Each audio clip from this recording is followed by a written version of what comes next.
Tonight, a machine that thinks like a person. It's the stuff that dreams and nightmares are made of. I confidently expect that within a matter of 10 or 15 years, something will emerge from the laboratories which is not too far from the robot of science fiction fame. The quest to build an artificial intelligence. The thinking machine. Next, on the machine that changed the world. Funding is made possible by Unisys, meeting the mission-critical information systems needs of business and government worldwide. At Unisys, we make it happen. And by the 90,000 members of the ACM, computer professionals advancing human capabilities through information technology. And the National Science Foundation.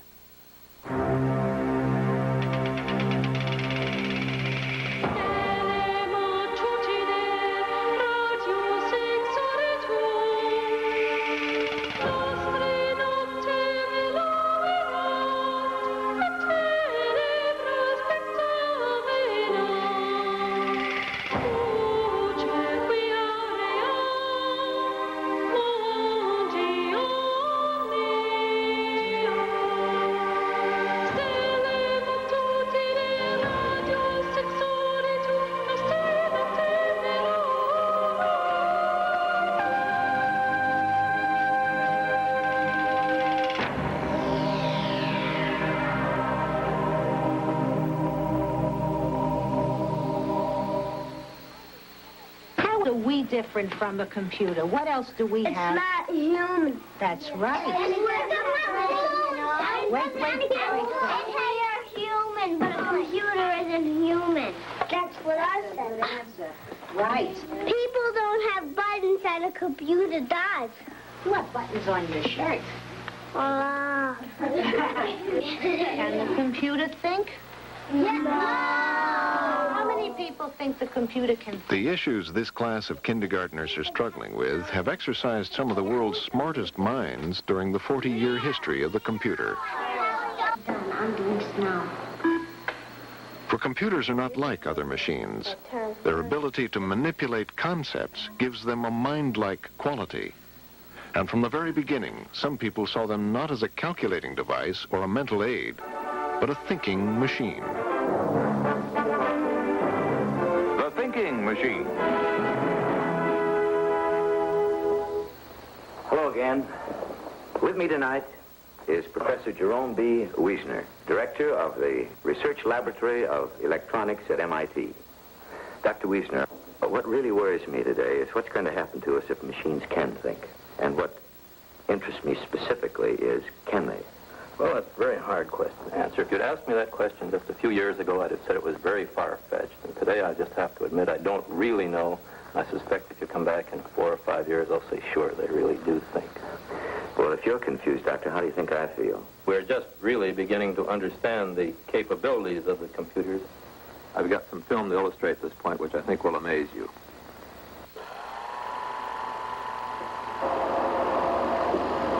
That man isn't playing checkers against a computer, is he? Sure, and it plays pretty well. Now, which color... While most computer scientists saw it as a mere number cruncher, a small group thought that the digital computer had a much grander destiny. Being a general-purpose machine, it could be programmed to do things which in humans require intelligence, play games like checkers and chess, and solve brain teasers. Let's see what it's printing up. The field became known as artificial intelligence. And no one institution would be linked with its fortunes like the Massachusetts Institute of Technology, MIT.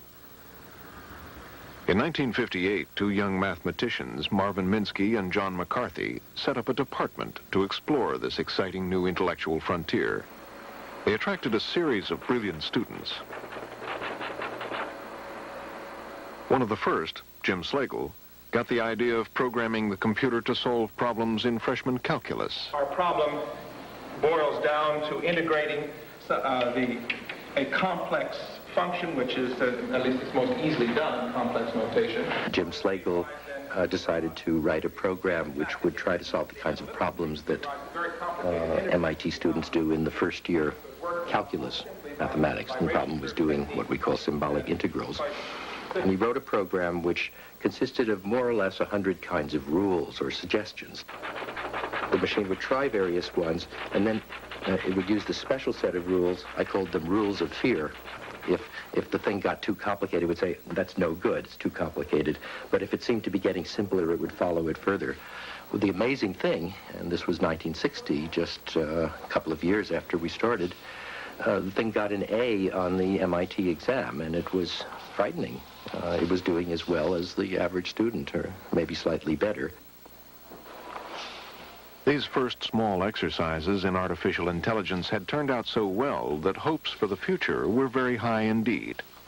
They were delirious that in 10 years they had gone from machines that moved bits around to machines that actually proved logic and played games, and everyone was amazed that these things, which what they thought were just number crunchers, could be minds, had intelligence.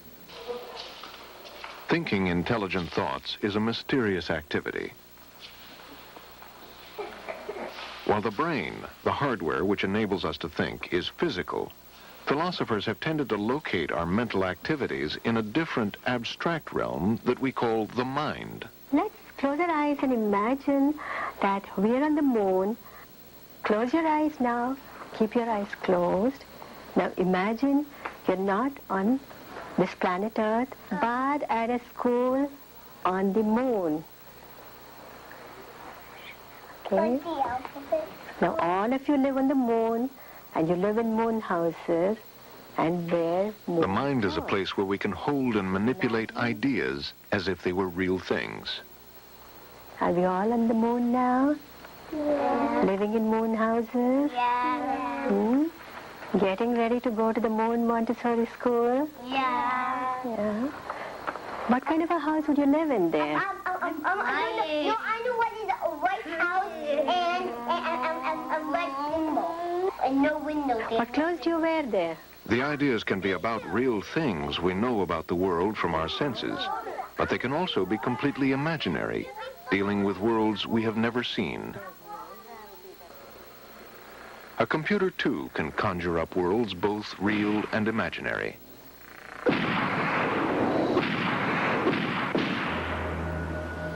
The pioneers of artificial intelligence reasoned that if a brain can also be a mind, then so can a computer. The fact that the hardware of the brain with its neurons was completely different from the computer with its vacuum tubes was irrelevant. It was the thoughts that they manipulated which were important. The pioneers in the field of artificial intelligence had little interest in the question of how the brain was actually constructed.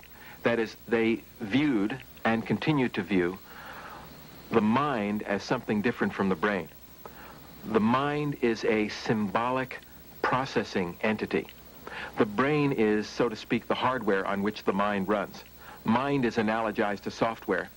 Brain is analogized to hardware. Just as software runs on the hardware of a computer, the mind is what, so to speak, runs on the wetware of a brain. Blindly copying nature's way of doing things wasn't always a good idea. Attempts at artificial flight based on the way birds fly had been a disaster. They had this interesting analogy that just like when you made planes, you didn't have to make them with flapping wings. The biology didn't make any difference. We just bypassed biology and evolution and made planes with motors, and we made rockets. And if we'd spent our time trying to make things that flap their wings like people did in the early days, we wouldn't have ever had anything that flies. So it doesn't matter at all how the brain makes intelligence. We don't have to model the brain any more than you have to make something that flaps its wings in order to make something that flies. In the early 1960s, Hubert Dreyfus was a young philosopher working at MIT, one of the few representatives of the humanities in an institution which lives and breathes science. Students of his who were immersed in the exciting new frontier of artificial intelligence began trying to convince him that for philosophy, the writing was on the wall. Students would come into my courses on Heidegger and Wittgenstein and say, that you philosophers have had your 2,000 years and you haven't come up with much, but we are beginning to, in fact, we've already practically finished understanding perception and particularly intelligence, reasoning, and so forth. And in fact, the ball has passed to us. And I was amazed. I had heard nothing about that. Can machines really think? Even the scientists argue that one. I'm convinced that machines can and will think. I don't mean that machines will behave like men. I don't think for a very long time we're going to have a difficult problem distinguishing a man from a robot. And I don't think my daughter will ever marry a computer. But I think that computers will be doing the things that men do when we say they're thinking. I'm convinced that machines can and will think in our lifetime. I confidently expect that within a matter of 10 or 15 years, something will emerge from the laboratories which is not too far from the robot of science fiction fame. Things, however, were to turn out rather differently. The MIT scientists wanted their computer mind to interact with the world, so they built a gripper for a hand and a TV camera for an eye. The task they set it, to stack blocks, was, on the face of it, child's play. But it turned out to be more difficult than anyone could have imagined. It's easy enough to get a picture into a computer. The trouble is that a block or a box is different. You move it this way, it's a different shape. And so you almost never see the same thing twice. Sometimes there's shadows on it, sometimes it's darker or lighter. Different boxes have different surfaces. Sometimes there are things written on it. So that even though to you or me or a child, the idea of seeing a block seems simple, it's actually very, very complicated. But beyond the problem of recognizing blocks, the program had some rather strange ideas about what happened to blocks when you let them go. For example, we asked the robot to build a tower of blocks. And guess what it did? It started with the top block, put it there in space, and let it go, because the machine didn't know that if you let go of something, it will fall. It didn't know about gravity, and it didn't know about the kinds of things that every 2-year-old child knows. So it took several years to do that. Across the Atlantic, things weren't going any faster. At the University of Edinburgh, another ambitious vision project was underway. This documentary from 1971 showed just how intractable some of the problems were. Freddy is a computer, and his world consists only of this round board and the objects on it. We immediately see this as a cup.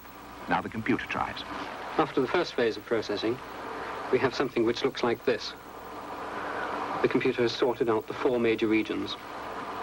Top of the cup, body of the cup, hole in the handle, and this irregular region, which is the shadow. After painstakingly working out where the object ends and the background begins, the computer is ready to name what it is looking at. On the teletype, you can see the results coming out. But it took 10 minutes. A 2-year-old child would recognize it immediately. The problems of moving and seeing at the same time were even more taxing.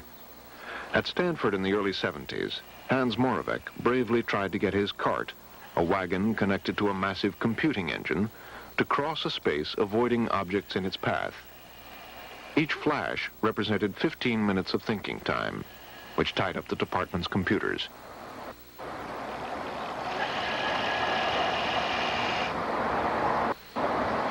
Each meter of travel of the robot was accompanied by 15 minutes of computation, and the crossing of a large 30-meter room took 5 hours. A 4-year-old is already equipped with wonderful circuitry to look at the world and detect the presence of objects and to note the imminent collisions and to avoid them. So a 4-year-old can toddle across a room with apparent effortlessness. The Stanford cart used a hierarchy of programs which were anything but effortless. The computational problems of vision were so immense and required such different kinds of computing engines than those available that many researchers decided to avoid the area and concentrate instead on a purer form of intelligence, a truly disembodied mind, one that didn't need eyes or hands. In 1950, the British computer pioneer Alan Turing had speculated that one day machines would think. He proposed a test, the Turing test, which a machine would have to pass before it could be considered truly intelligent. Imagine you were sitting in a room communicating via a screen with an entity somewhere else. It may be a person or a computer program. By question and answer, you have to determine whether you are talking to a human or a machine. This entity doesn't need eyes or limbs. In principle, it doesn't need a body at all. All it has to do to beat the challenge is to use language intelligently.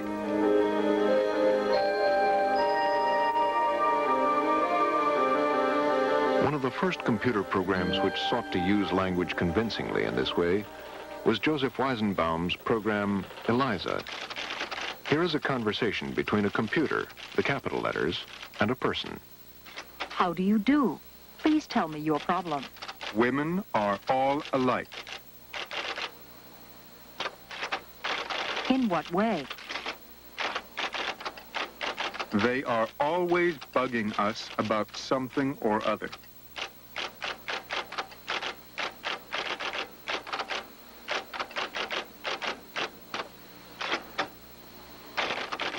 Can you think of a specific example? Although it seems to understand the words, it is in fact based on a series of tricks. Eliza understands nothing about the meaning behind the words. Often, Eliza just turns a reply into another question. Well, my girlfriend made me come here. Your girlfriend made you come here? But it is geared to look for important words like mother, father, or dream. Then it will respond more aggressively. She and my mother value therapy. Tell me more about your family. And once you realize this, it can be easily fooled. My opinion is that necessity is the mother of invention.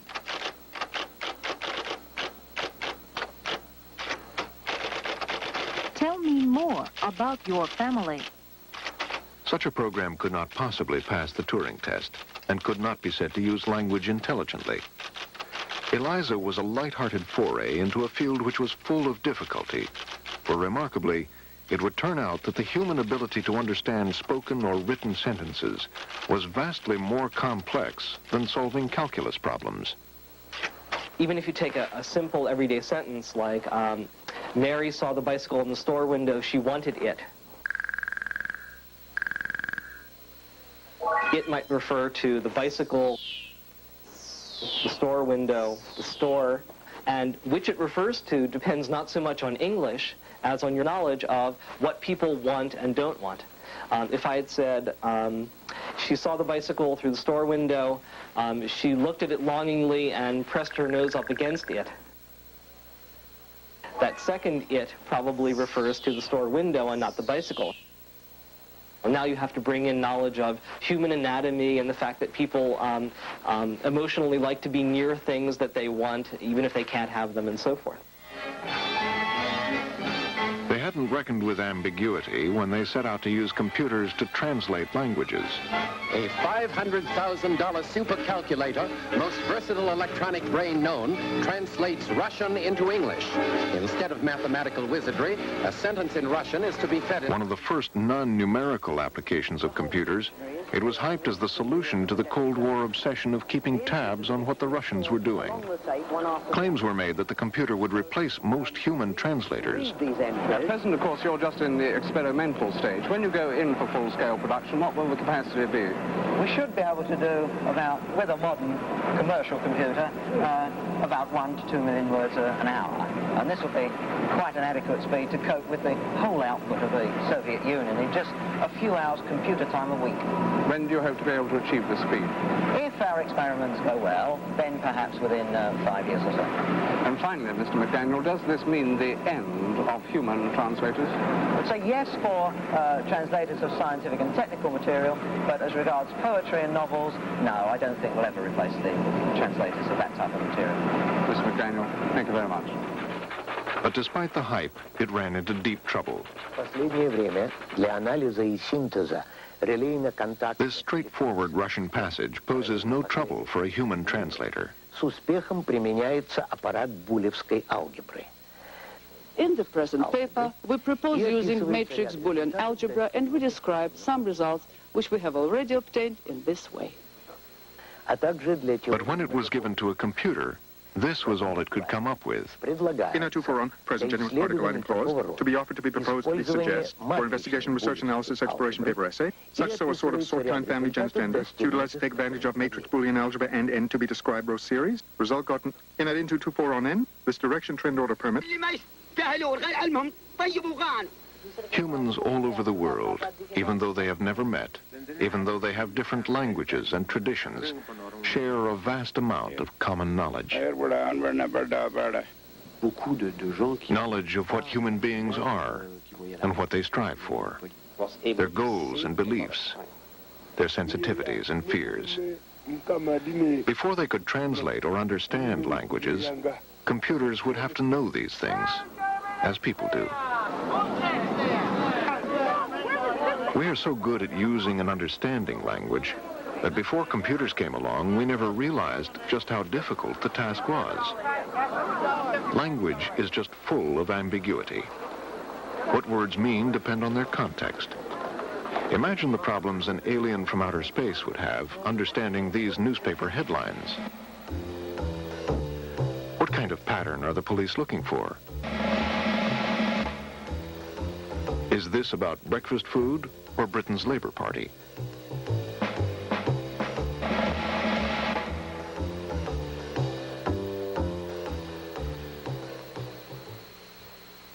What we began to see is that the things that people think are hard are actually rather easy, and the things that people think are easy are very hard.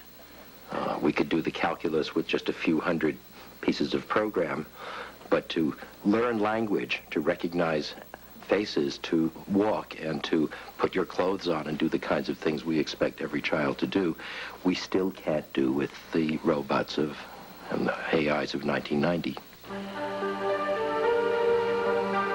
Once so promising, the fortunes of artificial intelligence now looked bleak indeed. In 1972, Hubert Dreyfus wrote a history cataloging the failures of AI called What Computers Can't Do. The same year in Britain, funding for projects like Freddie was cut off following a scathing report of AI's progress by Sir James Lighthill. In no part of the field have the discoveries made produced the major impact that was promised. I'm going to describe very briefly. Minsky and his colleagues didn't give up. They set about working on machine learning and on how to represent knowledge in computers so that computers could use that knowledge to resolve ambiguity in language. One project did succeed. Terry Winograd's program, Schlurdlu, could use English intelligently, but there was a catch. The only subject you could discuss was a micro-world of simulated blocks. Find the block which is taller than the one you are holding and put it into the box. In this case, it needs to do a whole set of things, one of which is figure out what is meant by words like one and it. We use those in normal everyday language in a way which has to be interpreted by looking at the context in which they appear.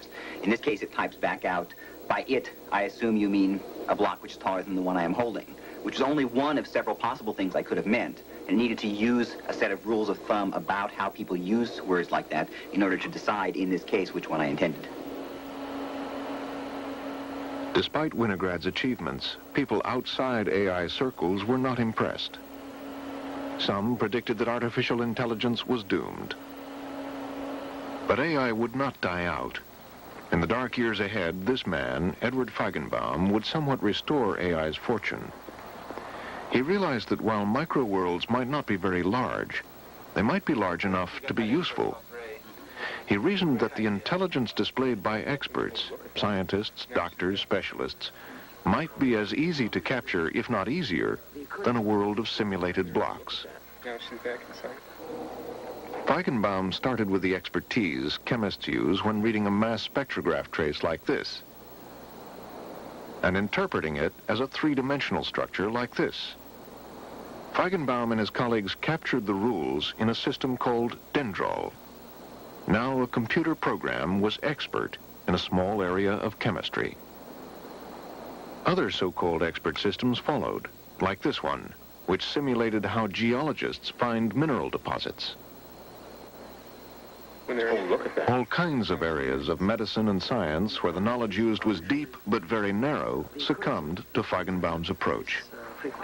Paradoxically, these admired specialties were easier for the computer to simulate.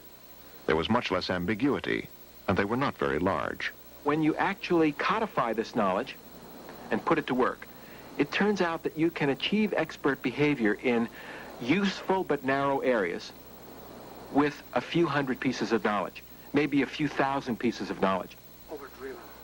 Experts were often shocked and startled to find out that in the end it amounted to a few hundred rules. Is that all I learned? Is that what I'm doing every day? I'm really exercising just a few hundred rules? All of me that relates to this task can be canned in a few hundred rules?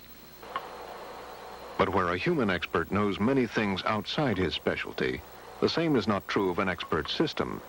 Outside their field of knowledge, they are hopeless. So you get a blood disease analysis program. It's brilliant at deciding which blood disease the patient has on the basis of a lot of objective tests, like the sugar in the blood, presumably, and the red cells and the white cells, and a lot of more complicated things. It will tell you what kind of, say, meningitis that is, and it will tell you with more reliability than your family doctor. Terrific. But if you ask it, what is a germ? It doesn't have the slightest idea. Or what is a patient? Or do people prefer to live or die? Then it breaks down. That's the brittleness. There was an expert system which had to approve or not approve automobile loans. And it granted a loan to someone who put down that they had 20 years of experience on the same job, even though they also put down that they were only 19 years old. Another situation like that of brittleness that I saw firsthand on a system that was done in France for skin disease diagnosis. As a kind of joke, we told it about my 1980 Chevy. And it asked questions like, are there spots on the body? And we said yes. What color spots? Reddish brown. How old is the patient? 10 years old. And it eventually said the child has measles. The brittleness of expert systems has been likened to the fascinating condition of idiosavantism. David is an idiosavant, a human being brilliantly gifted in one small area, but backward in every other sense. What was the 17th of December, 1974? It was a Tuesday. The 10th of June, 1917. It was a Sunday. The 1st of March, 2044. It'll be a Tuesday. There aren't any calendars that far ahead, but it's again absolutely correct. Can you tell me what 8 add on 7 is? If you take 8 and add 7 to it. It'll make 14. 8 and 7's 14? It is. Okay, it's not, you don't think it's 15? But outside this area, he is unable to function as a fully competent member of the world. David can't even add up properly. A deep but narrow mind will always break when it meets new situations. General human intelligence somehow creates a broad model of the world, enabling us to cope with all kinds of situations. To capture this in a computer program, we have to study not experts with their deep and narrow knowledge, but children who excel in knowledge which is broad and shallow. I'm a big fat bee. Lottie couldn't stop her giggles. It's not me, Mom, she said. It's Ned. Language researchers were hard at work trying to get computers to follow simple stories, as children do. They discovered the problem wasn't what the story said. It was the huge number of things it left unsaid, because they were too obvious to be worth saying. Made another pudding, and typical of the kinds of stories which researchers tackled in the early 1970s was this one. It was Jack's birthday. Jane and Janet were going to Jack's. Let's give him a kite, said Jane. No, he already has one, said Janet. He'll make you take it back. Could the computer understand this story and answer questions on its meaning? Although it seems easy, it presupposes a vast amount of knowledge. We assume they are going to a birthday party, but it doesn't actually say that. You notice that in that story, it's not clear that they're going to a birthday party. It was just that it was Jack, and they were going to Jack's. It isn't clear why they were buying a kite. It doesn't say anything about birthday presents, and it doesn't say that you bring birthday presents, and it doesn't say the kite was a birthday present. But they thought they had an answer to that. The answer was supposed to be, build it into a birthday party frame. The thing after Micro Worlds, which looked promising, was scripts and frames. Then the idea was there is a stereotypical birthday party, and a child has a birthday, then the child has a party, and then people come to the party and they bring gifts and so forth. So even though the story doesn't mention kites, the computer would fill in presents and kites. Since we judge words by their context, why not give the computer a context by building frames or scripts for the situations it might meet? A birthday party frame would contain all the things which usually happened at birthday parties. Once the computer had identified the frame, it could fill in the missing knowledge. But things were not to be so straightforward. The problem surfaced in a funny way. The idea that he already has one, he'll make you take it back. The challenge was, and I think it's unanswered to this day, here's a new bit of information. The information that if you, in our culture, sadly, children learn, if you get a new one, just like the old one, you have to take the new one back, not the old one. And the question for them was, where are we going to store that information? It doesn't belong in the birthday party frame.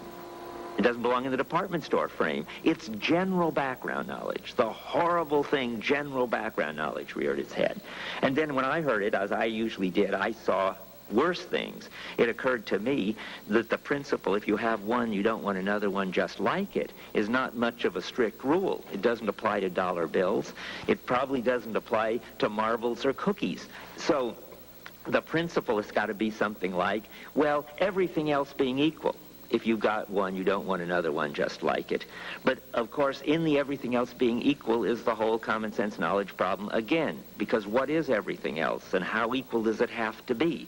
I mean, if it's a cookie is that big, maybe one is enough. But then if you're a cookie monster, probably one isn't enough. And all of the knowledge we have about cookies and appetites and cookie monsters and so forth comes in to understand just a simple birthday party story.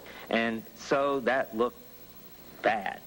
The dream, which had started out so well with checkers, chess, and calculus, and which had progressed through micro worlds and expert worlds to representing knowledge in scripts and frames, had finally foundered on the common sense knowledge problem. Knowledge that is so intuitive we are hardly aware of it. Common sense knowledge is the knowledge that everybody shares. Everyone knows that if you hold something and release your grip, it falls.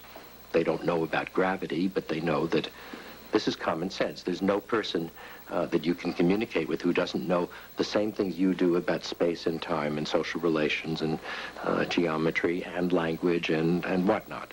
How large is this database that we all share? I suspect it's about 10 million items or units, whatever units are. The secret of intelligence was common sense. The enormous number of things which we all know to be true, so much so that we are able to communicate effectively without even mentioning them. Could such vast quantities of knowledge possibly be acquired by machines?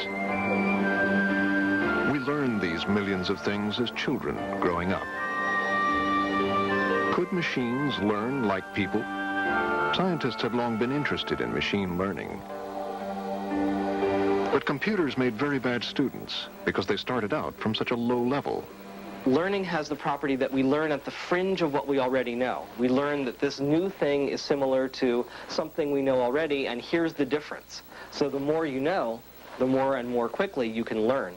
But the trouble is that we start our learning programs off with next to nothing, so they don't have a very big fringe, so they can't really learn very much very quickly. But it wasn't hopeless. There was a way forward, albeit a rather audacious one.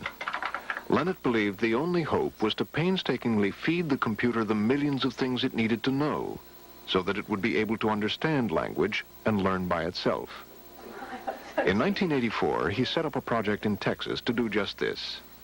Because it was likened to a vast encyclopedia project, it became known as Psych.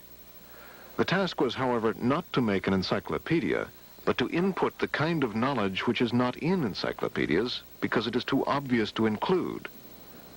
For example, Psych would have to know some things no encyclopedia would dream of mentioning about Abraham Lincoln.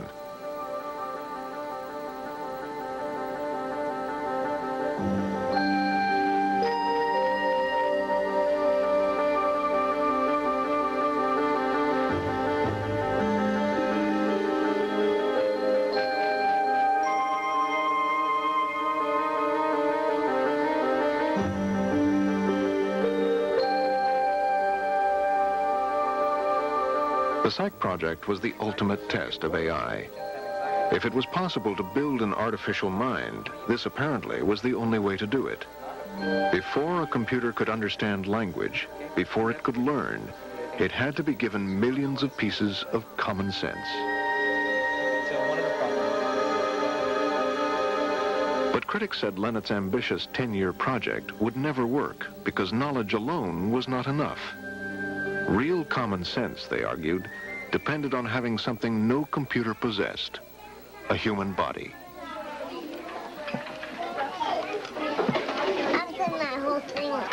Common sense knowledge, to a large extent, doesn't consist of facts. Not 100,000, that's sure, but not 1,000,000 either. No number of facts. A lot of what we know is not factual knowledge at all. It's skills. Anybody who has children must be struck by the number of years they can spend playing around with blocks, playing around with sand, even just playing around with water, just splashing it around, sopping it up, pouring it, splashing it, seems endlessly fascinating to children. And one might wonder, what are they doing? Why aren't they getting bored? How does this have any value? Well, I would say they're acquiring the 50,000 water slushing cases that they need for pouring and drinking and spilling and carrying water. And they've got their 50,000 cases of how solids bump in, scrape, stack on, fall off. And common sense knowledge would, in this story, that I believe, consist in this huge number of special cases which aren't remembered as a bunch of cases, but which have tuned the neurons so that when something similar to one of these cases comes in, an appropriate action or expectation comes out, and that's what underlies common sense knowledge. Most people acquire the common sense knowledge they need to make sense of the world growing up as children, experiencing life in all its richness through the senses. But is this the only way to get it? There are people who never experience much of the world at all, and yet acquire and use language with common sense. In Oliver Sacks' collection of strange neurological cases, The Man Who Mistook His Wife for a Hat, he wrote of a patient, Madeline. Born blind and unable to move her limbs, practically everything she knew about the world was told to her or read to her. And yet, Sacks records, she could use language with common sense. All my reading has been done for me. I can't read Braille, not a single word.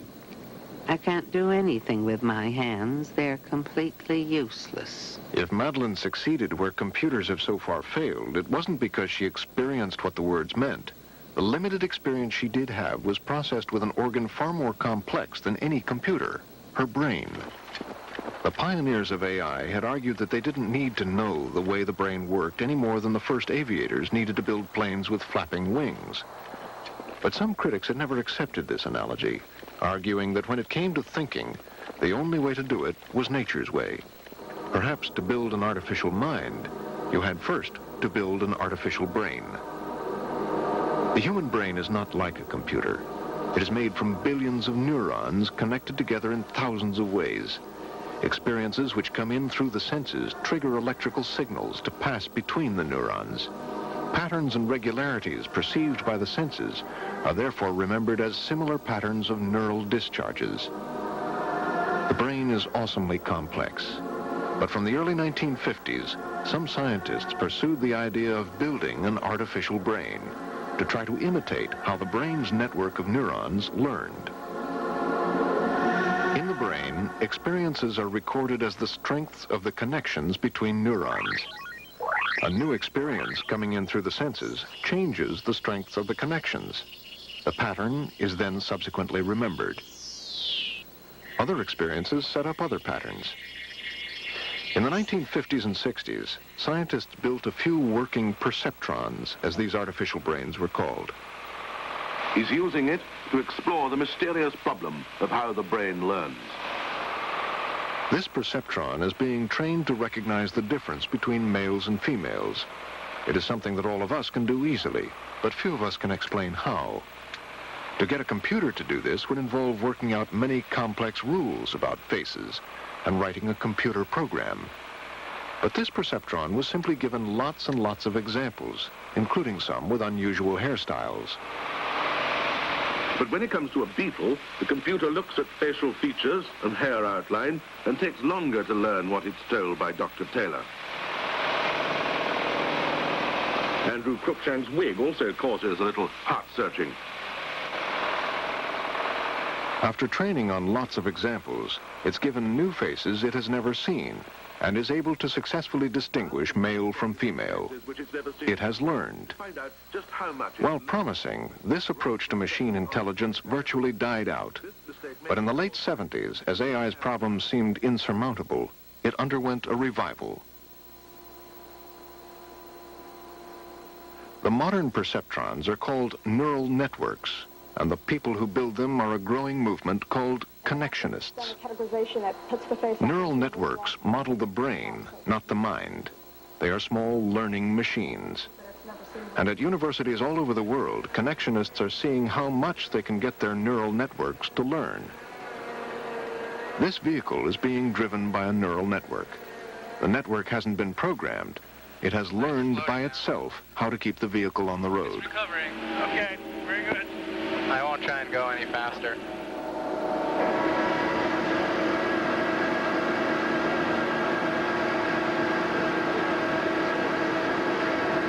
Earlier, we trained the network to imitate a person driving, having the network watch the person as the person drove along about a 500-meter stretch of road.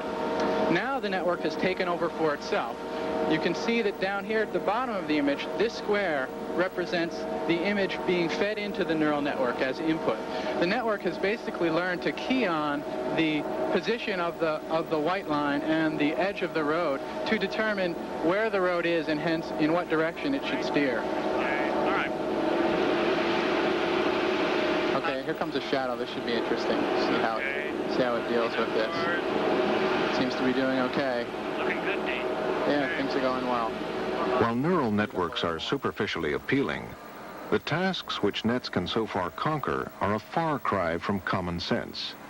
This net has to be retrained if it rains. They are every bit as small as the micro-worlds of AI, and they have a problem which conventional software doesn't. Researchers don't as yet know how nets learn. This matters because what the net may be learning may not be what the researchers think it's learning. Early neural networks contain some big surprises.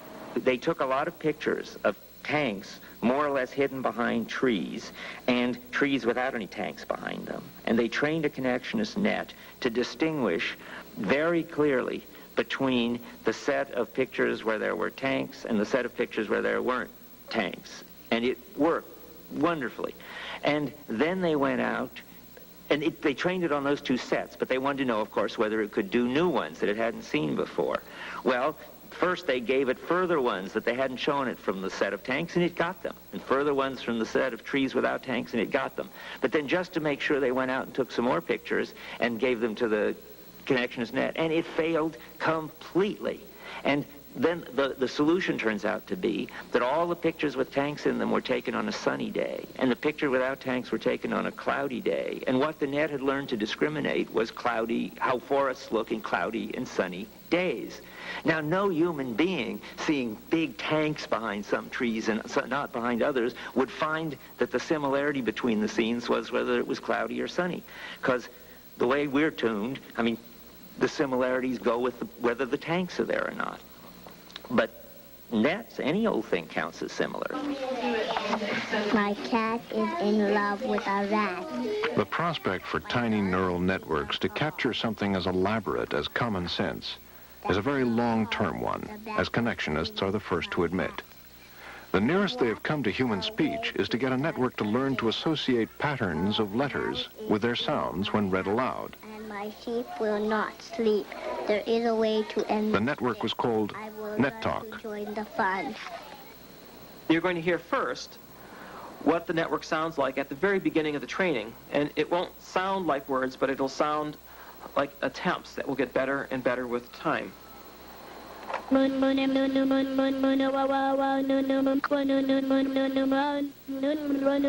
network takes the letters, say the phrase grandmother's house, and makes a random attempt at pronouncing it.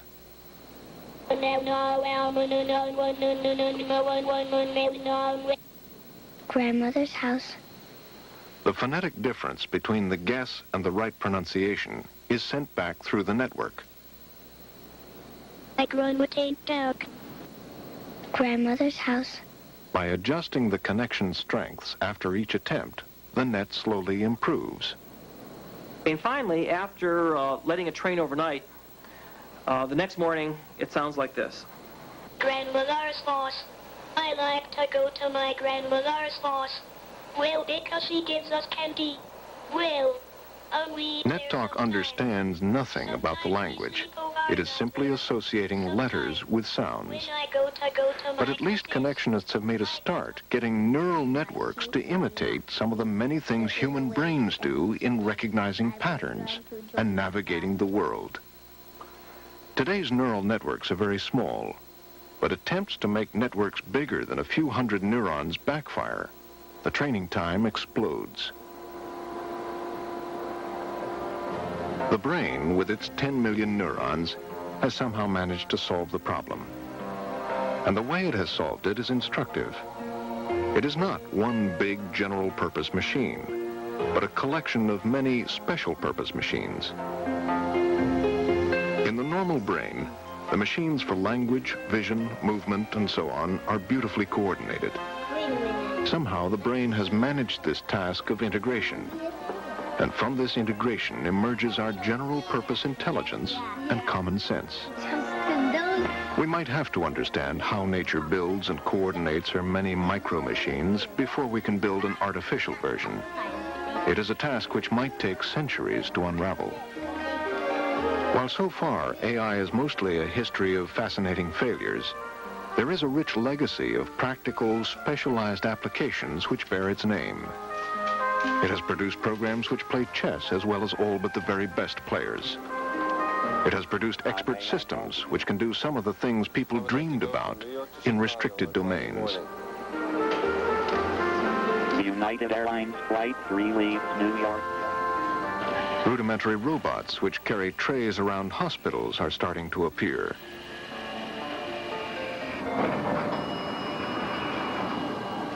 There are computers which can read books to the blind. A signed statement can be provided by a legally qualified physician showing them. And can even translate limited amounts of Japanese into English. I have a sharp pain in my abdomen. But while these practical applications have appropriated the name artificial intelligence, they have little to do with the original quest for a general-purpose intelligence based on common sense. None of them could possibly pass the test Alan Turing had proposed in 1950, and which he expected would be passed by the end of the century. None of them could use language so well they could convince us they were human. But the quest has not yet been abandoned. A project Doug Lenat began in 1984, the Psych project, is still going strong.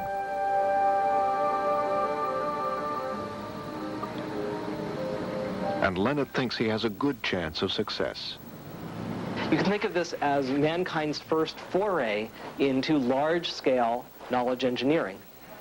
I originally put the chance of this project succeeding when we started at about 10%. And I think even that was a little bit optimistic. I now put the chances at about 2/3, over 60%.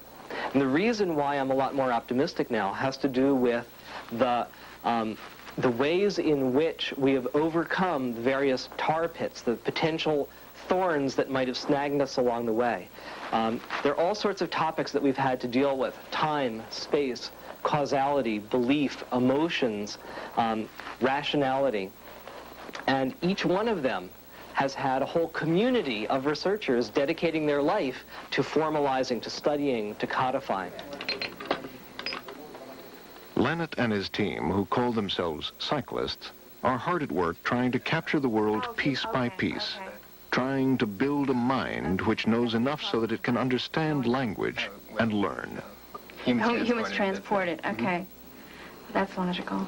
So here is her house, and this is walking to her car. Psych was having some success handling ambiguous phrases. As another example, we could have something like Mary read Melville, where you can't obviously read a person, but since Melville wrote some novels like Moby Dick, and since author of has high metaphor sensibility, the system knows that often you say an author's name like Shakespeare or Melville when you mean something written by them. And so down here it says probably what you meant is that Mary Shepard was reading the Moby Dick novel. It's a profession type, and nurses are medical. Building a mind is painstaking work. What comes to mind when you think of a nurse? Psych's mind has to be filled with all of these details of what a nurse does. Taking temperatures. Yeah. Giving medicines. Now what about stress in a job? Stress in a job. I mean, nursing is very stressful. Yeah. I guess that would be like high burnout. For Psych to be able to understand stories about nurses, it must know about pressures on the job, and even the fact that most nurses are female. Even though Psych runs on these computers, it has no body at all. It is just software, a pure mind. What does an entity with no body make of all the knowledge that it is fed of a world it has not directly experienced? At night, while the rest of the team are asleep in bed, Psych looks for inconsistencies in its database and comes up with new generalizations. And it's clear that Psych sees the world in a pretty novel way. So in the morning we come in and see what inconsistencies it's found, and we also sometimes see what interesting new discoveries it's made. This is very interesting. I wonder if this is true. This one says that two countries that have pretty much the same mixture of religions are members of pretty much the same international organizations. So I'm going to put a question mark next to that one. Here's another funny skewing based on what happens to be in the knowledge base. This basically says that most people are prominent. And that's because most of the people that we put in, aside from ourselves working on the system, are famous people from history.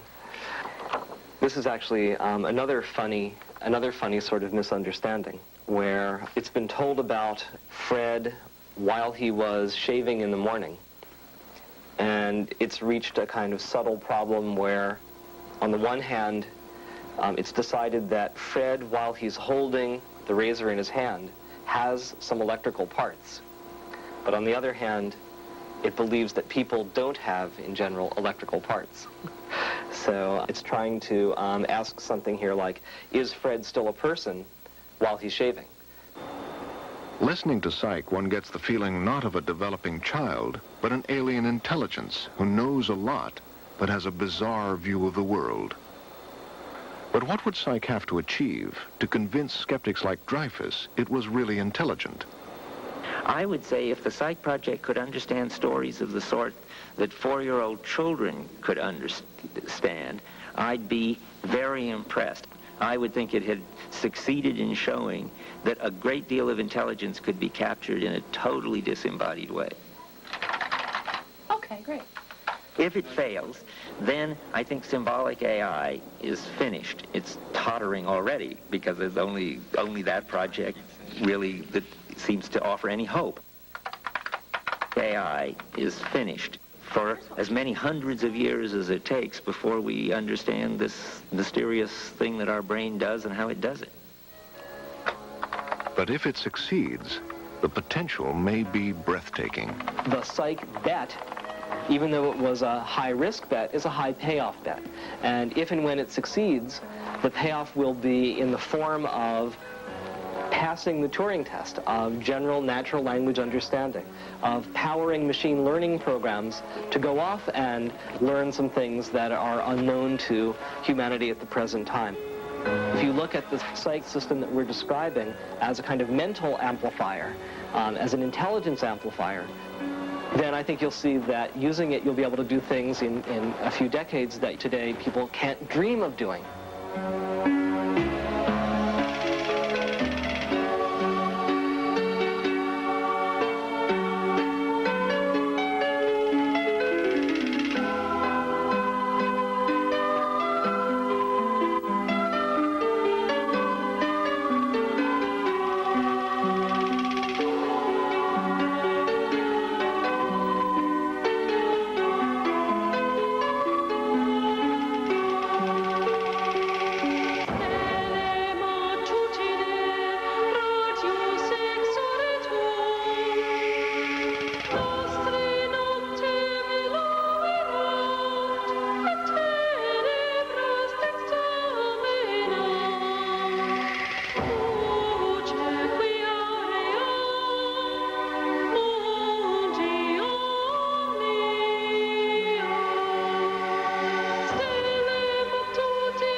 Funding is made possible by Unisys, meeting the mission-critical information systems needs of business and government worldwide.